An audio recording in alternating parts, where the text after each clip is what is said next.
আজকে তো আমি ভেবেই রেখেছি আপনাদের সবাইকে রিকোয়েস্ট করব আমার আজকের ভিডিওটা পুরোপুরি দেখার জন্য। জানি আপনি অলরেডি ভাবতে শুরু করেছেন এরকম একটা রিকোয়েস্ট করার কারণ কি, এই ভিডিও ক্লিপটুকু দেখলেই বুঝবেন।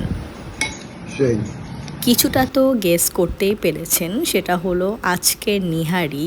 আর সত্যি বলতে আজকের এই নিহারি রেসিপি যদি আপনি পুরোপুরি না দেখেন দেন সেমভাবে ট্রাই না করেন, তাহলে আপনার লাইফে খাওয়া বেস্ট একটা নিহারি রেসিপি মিস করে ফেলবেন। তাই রিকোয়েস্ট করব, সেরা কোনো কিছু একটা মিস করতে না চাইলে ফার্স্টে একটা ব্লেন্ডার জার নিয়ে তাতে বেশ কিছু পেঁয়াজ, গোটা গরম মশলা মানে এই ধরেন এলাচ, লবঙ্গ, দারচিনি আর সামান্য একটু জয়িত্রী আর গোলমরিচ দিয়ে ভালো মতো একটা পেস্ট করে নিতে হবে। জানি অনেকেই ভাবছেন নিহারিতে আবার পেস্ট করে দেওয়ার কি হলো, কিন্তু অ্যাকচুয়ালি নিহারিতে আমরা মেইন যেটা খাই তা হলো নিহারির ঝোল। আর আমার যেটা ফিল হয়েছে নিহারির ঝোল খাওয়ার সময় বারে বারে মুখের মধ্যে বিভিন্ন মশলার যে ব্যাপারটা, এটা একদমই ভালো লাগে না। আর সেই জন্যই মূলত আমি সবগুলোকে একবারে পেস্ট করে প্রেসার কুকারে দিয়ে তার উপর নিহারি দিয়েছি, দেন একটু আদা পেস্ট, রসুন পেস্ট, জিরে পেস্টও দিয়েছি, দেন একেবারে বেসিক যে মশলা লবণ, হলুদ, শুকনো মরিচের গুঁড়ো, একটু ধনে গুঁড়া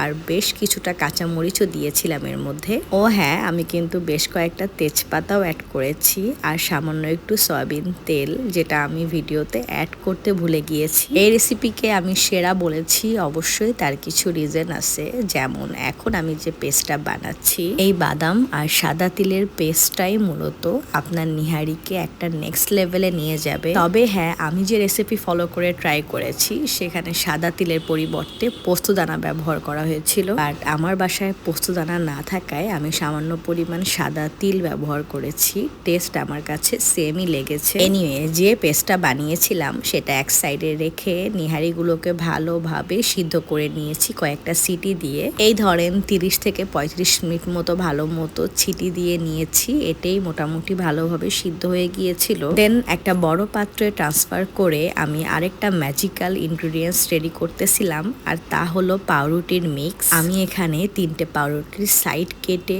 পানি দিয়ে ভালো মতো মিক্স করে রেখে দিয়েছি এক পাশে। নিহারিতে একটা ভিন্ন রকমের স্বাদ আর তার সাথে পারফেক্ট থিকনেসের জন্য এই পাউরুটি ব্যবহার করতেই হবে আপনাকে। এ নিয়ে ওইদিকে দেখেন যখন ঝোল হালকা ফুটে এসেছে তখন তার মধ্যে আমি আগে থেকে পেস্ট করে রাখা বাদাম আর সাদা তিলটা দিয়েছি। আমি পুরোটা অ্যাড করে নিই, আমার পরিমাণ অনুযায়ী অ্যাড করেছি। দেন এখানে সেই পাউরুটির মিক্সটাও দিয়ে দিলাম। বলতে পারেন এই মিক্স করার পরেই নিহারি রান্নার 80% কাজ ডান। এবার হলো নিহারির মেইন টেস্ট, তা হলো বাগার। মোটামুটি সবাই তো জানি নিহারিতে বাগার ব্যাপারটা কতখানি ইম্পর্টেন্ট, কিন্তু এই বাগারের মধ্যেও আপনাকে একটু ট্রিক্স খাটাতে হবে। এমনিতেই আমরা যেভাবে পেঁয়াজ রসুন দিয়ে বাগার দিই সেভাবে না দিয়ে একটু শুকনো মরিচ আর বেশ কিছু আদা কুচি অ্যাড করতে হবে। নিহারি যেহেতু বেশ রিচ খাবার, তো এটা হজমে ব্যালেন্স আনার জন্য আর টেস্টেও ডিফারেন্ট আনার জন্য আদা কিন্তু বেশ কার্যকরী। তবে হ্যাঁ, বাগার দিয়ে কোনো মতেই দেরি করা যাবে না, সাথে সাথে কড়াইয়ের ঢাকনা দিয়ে 5 মিনিট লো আঁচে জাল দিলেই একেবারে রেডি। দেন একটা বাটিতে সার্ভ করার জন্য উপর থেকে কিছু আদা কুচি দিয়ে রুটি দিয়ে একবার টেস্ট করে দেখবেন। ট্রাস্ট মি, আপনার খাওয়া বেস্ট নিহারি যদি না হয় তাহলে আমাকে এসে অবশ্যই জানিয়ে যাবেন, কারণ আমার ছোট প্রচন্ড পরিমাণে নিহারি লাভার আর সে নিজে বলেছে তার খাওয়া বেস্ট নিহারি এটা। ইভেন আমার বাসার সবাইও সেদিন বলেছে এটা অনেক মজা।